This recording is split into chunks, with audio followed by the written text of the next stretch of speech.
Assalamualaikum warahmatullahi wabarakatuh. Selamat pagi semuanya. Waalaikumsalam Selamat pagi, warahmatullahi Putri. wabarakatuh. Selamat Pagi. Selamat pagi. Sebelumnya saya akan berterima kasih kepada kalian selaku dosen pengampu pada mata kuliah Teknologi Informasi BK telah dan telah memberikan kesempatan kami untuk melakukan presentasi tentang mengatasi depresi pada remaja di pagi hari ini. Dan teman-teman BK yang hadir pada presentasi kali ini, saya akan memperkenalkan kelompok 7, yaitu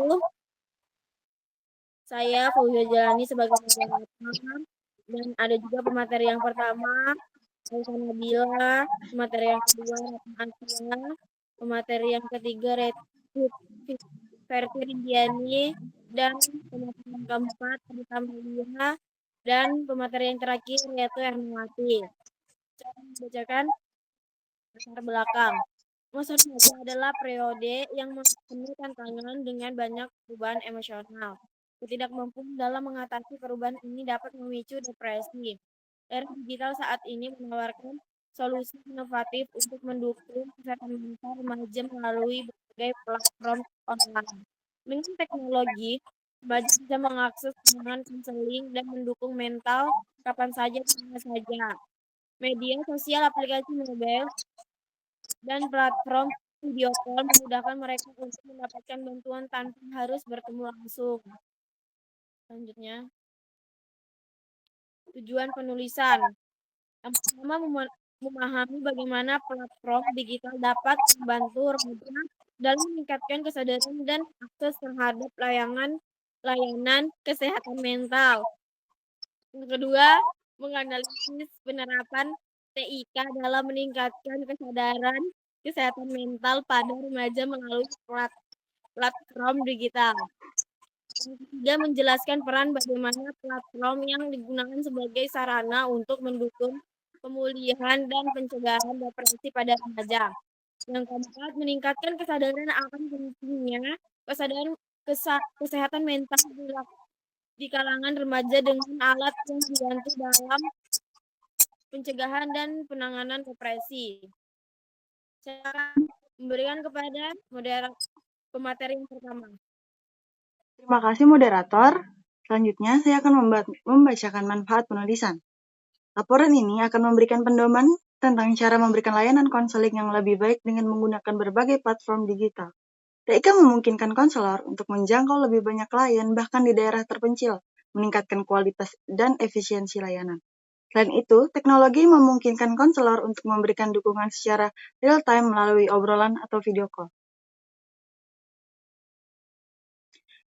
A. Pengertian TIK dalam bimbingan konseling. Kemajuan TI memberikan kemudahan dalam berbagai hal, seperti dapat mempermudah proses komunikasi, serta menghemat biaya jika ingin melakukan hubungan dengan orang lain yang jaraknya jauh. Sesuai dengan karakteristik TI, maka peranan TI dalam bimbingan dan konseling sangatlah banyak, diantaranya mempermudah dalam merancang melayanan bimbingan dan konseling, memproses data terkait pelayanan dan bimbingan konseling. Sekian dan saya kembalikan ke moderator. Baik, terima kasih kepada pemateri yang pertama. Saya persilahkan kepada pemateri yang kedua. Oke, terima kasih moderator. Saya akan mempresentasikan bagian B, teori-teori pendukung. Yang pertama, teori psikotopologi. Depresi selain menunjukkan adanya gejala, kesedihan, dan perasaan khusus seperti apatis, merasa sendiri, juga mempunyai gejala psikologis lain, seperti adanya penilaian negatif yang ditunjukkan kepada dirinya sendiri, perilaku menarik diri. Yang kedua, teori eksistensial humanistik. Menurut Casali, pada tahun 2017, dalam gelombang disrupsi ini, orang-orang yang masih mempertahankan tradisi akan merasa cemas dan gugup dalam menghadapi perkembangan dunia. Yang ketiga, teori kognitif behavior therapy.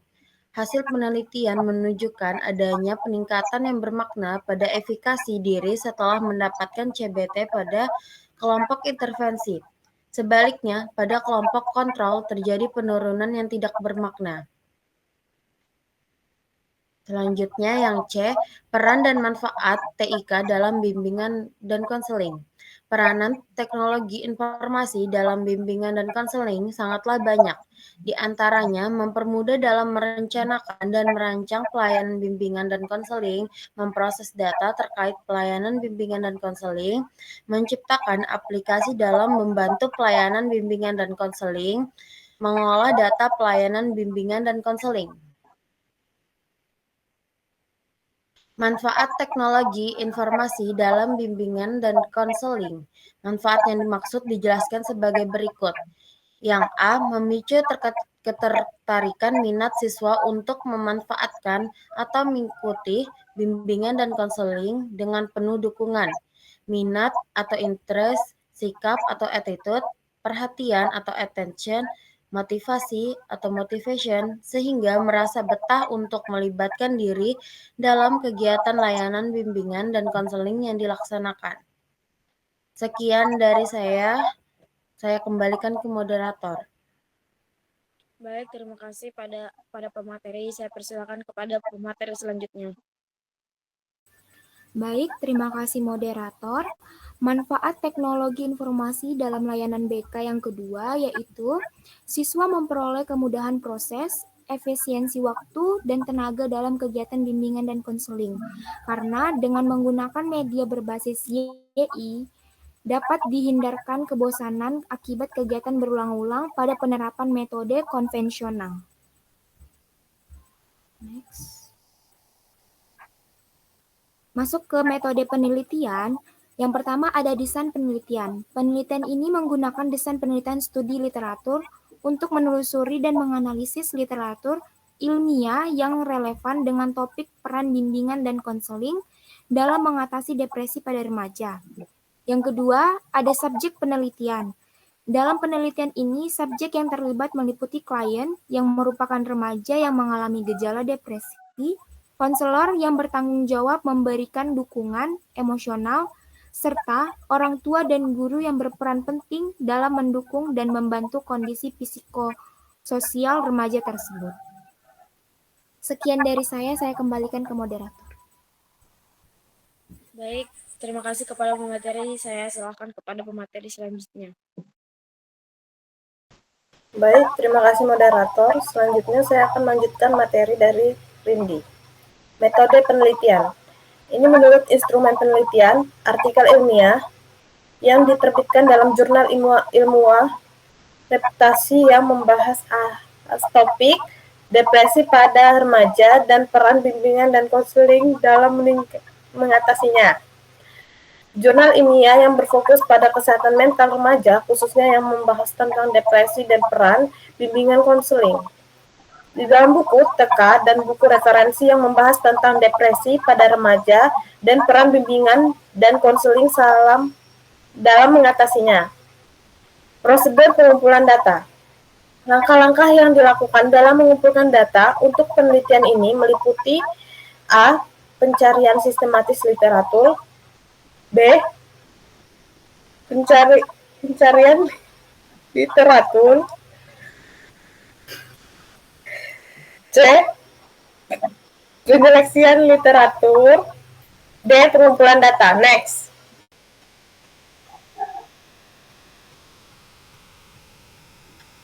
Lanjut yang ke A, hasil dan pembahasan.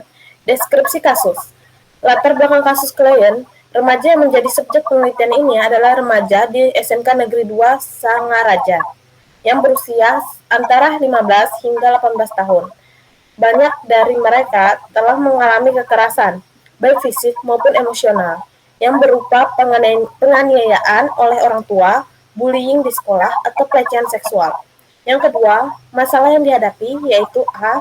Depresi dan gangguan emosional, B. Trauma psikologis, C. Stigma sosial, D. Kurangnya akses ke layanan konseling.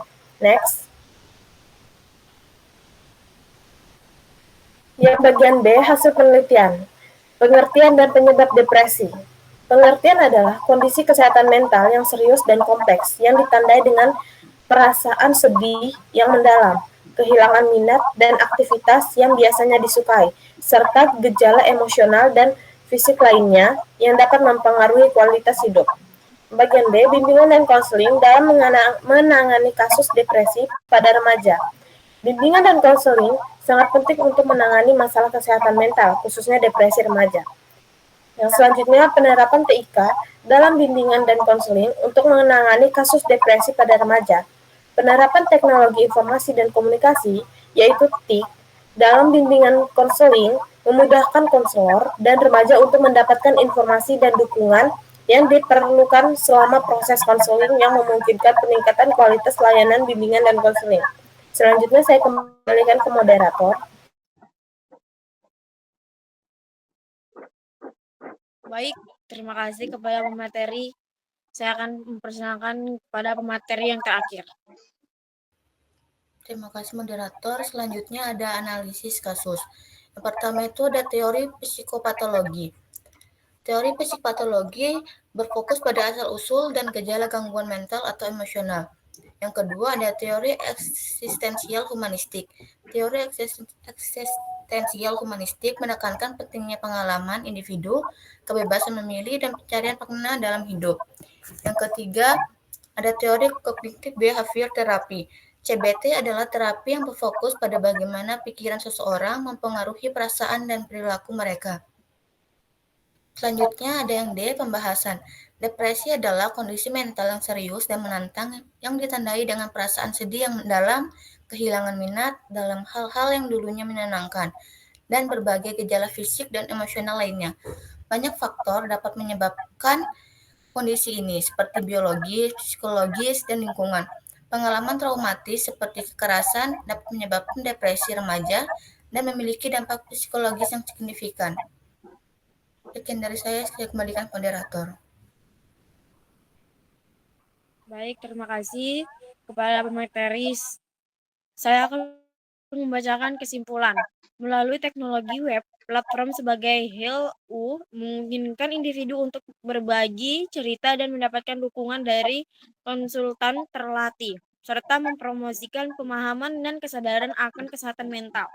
Website ini dapat meningkatkan layanan bimbingan dan konseling dengan menyediakan forum diskusi, konsultasi online, dan dukungan peer-to-peer yang dapat memperkuat komunikasi online dan menciptakan lingkungan yang lebih mendukung komunikasi. Media sosial dapat membantu meningkatkan layanan bimbingan dan konseling dengan menyampaikan informasi yang menarik dan edukatif mengenai isu kesehatan mental kepada remaja. Sekian dari presentasi kelompok kami.